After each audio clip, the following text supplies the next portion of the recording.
来看台中市南屯区中央路永春南路路口，伫饭店点外，这22岁民众驶上仔车去冲红灯，弄到一台奥多拜，人个落跑，骑奥多拜2个人重伤哦，过会急救。警方经掠到这个驾驶上班咯。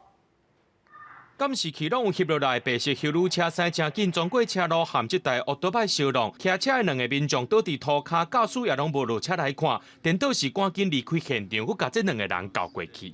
因为弄到落来遮掉咧吼，2个人倒伫啊，拢到伫车底。阮搭滑的时阵，伊佫目窟倒到入去啊，啊佫目窟出来，佫硬出来。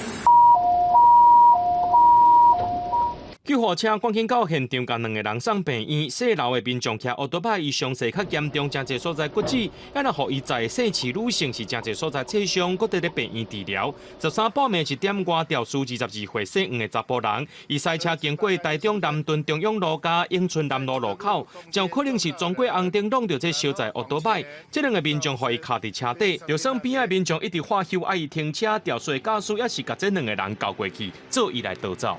应该是从这个方向撞到，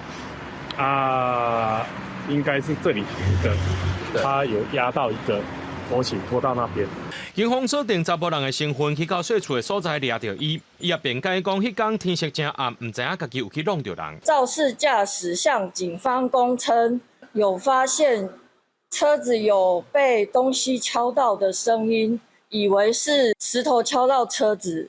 而其认为没有什么事，就直接驶离。警方有对双方做酒测，排除有驾酒赛车的情形，也若调事原因阁需要调查。